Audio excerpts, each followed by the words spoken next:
अगली खबर की बात करते हैं। विदेशी योगदान विनिमय संशोधन विधेयक 2026 यानी कि एफसीआरए संशोधन बिल लाने की तैयारी में मोदी सरकार है।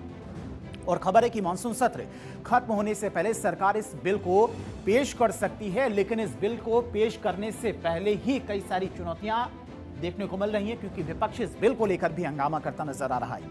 एफसीआरए बिल को लेकर घमासान लगातार तेज होता जा रहा है, लेकिन इस बार लड़ाई सिर्फ सरकार और विपक्ष के बीच की नहीं दिख रही है, बल्कि विपक्ष के भीतर भी इस बिल को लेकर अलग अलग सुर सुनाई दे रही हैं।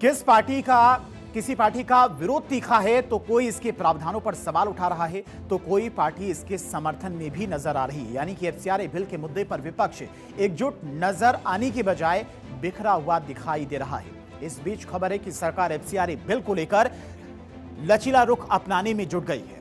अब एफसीआरए बिल पर सरकार का लचीला रुख क्या है, सरकार की तैयारी क्या है, तो वो भी आपको डिटेल में बताते हैं कि सरकार की तरफ से एफसीआरए बिल को लेकर क्या प्लानिंग की गई है। एफसीआरए बिल को लेकर सरकार उठा सकती है एक बड़ा कदम, और वो बड़ा कदम इसलिए हो सकता है क्योंकि बिल को संयुक्त समिति यानी कि जेपीसी में भेजने के पक्ष में सरकार है। सूत्रों के हवाले से यह खबर निकलकर सामने आ रही है।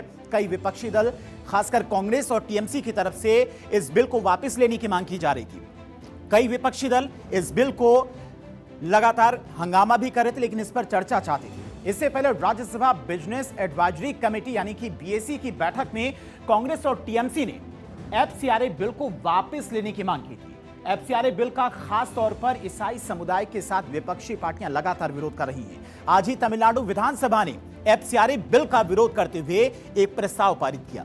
अब आपको बताते हैं कि एफसीआरए बिल को लेकर विपक्ष की किस पार्टी का क्या स्टैंड है और कौन पक्ष में इस बिल के, कौन विपक्ष में है, और जेपीसी की मांग पर कौन कौन से दल अड़े हुए हैं, तो वो भी आपको बताते हैं। कांग्रेस की सबसे पहले बात करते हैं तो विधेयक को वापस लिया जाए, ये कांग्रेस की मांग है। शिवसेना यूबीटी बिल पर पॉजिटिव अप्रोच चाहता है, जेपीसी के पास भेजने की उसकी भी मांग है। एनसीपी शरद पवार गुट की बात करते हैं तो जेपीसी में भेजने की मांग इनकी भी है। टीएमसी और डीएमके की मांग क्या है, जेपीसी में भेजने के पक्ष में ये लोग भी हैं। बीजेडी की बात करते हैं नवीन पटनायक की पार्टी, शर्तों के साथ में संसदीय समीक्षा का रास्ता चुना जाए। मतलब एफसीआरए बिल को लेकर हर पार्टी की अपनी मांग है, हर पार्टी का अपना पक्ष है। अब एफसीआरए बिल पर चर्चा को लेकर शरद पवार गुट की कार्यकारी अध्यक्ष सुप्रिया सुले ने कहा है कि विदेशी फंडिंग को हमेशा संदेह की दृष्टि से नहीं देखा जा सकता है। वहीं उद्धव ठाकरे की पार्टी भी बिल को लेकर पॉजिटिव अप्रोच दिखा रही है। उद्धव ठाकरे की पार्टी का कहना है कि सरकार हमें एक बार ड्राफ्ट दिखाए, उस पर चर्चा हो, और अगर सब कुछ ठीक रहा तो हम उसका समर्थन कर सकते हैं। देखिए, एफसीआरए कानून ऑलरेडी हमारे देश में है, ऐसा तो नहीं कि पूरी तरह से नया कानून आ रहा है।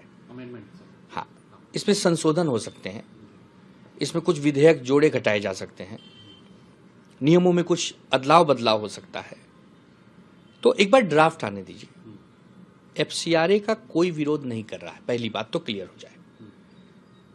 कोई भी हमारे देश का जो ट्रस्ट और एनजीओ है, वो अगर विदेश से कोई भी धन लाता है हमारे देश में, तो किससे ला रहा है, क्यों ला रहा है, इसका कहां सदुपयोग होने वाला, ये पूछना सरकार का काम है। आज ये सरकार है, कल हम सरकार में रहेंगे, तो इसका तो कोई पहली बात विरोध नहीं है। जिस एफसीआरए बिल पर हंगामा मचाए, उससे एफसीआरए बिल को लेकर आखिर इतनी परेशानी क्यों है, इसको जानने से पहले आपको एफसीआरए के बारे में बताते हैं कि एफसीआरए बिल दरअसल है क्या और इसको लेकर इतना हंगामा देखने को क्यों मिल रहा है। एफसीआरए का फुल अगर फॉर्म देखें तो फॉरेन कंट्रीब्यूशन रेगुलेशन एक्ट, यानी कि बाहर से जो धन आता है एनजीओ को, उस पर नजर रखने के लिए इसे बनाया गया था। भारत में विदेश से मिलने वाले चंदे को नियंत्रित करता है और विदेश से आर्थिक मदद पाने वाली संस्थाओं पर यह लागू होता है।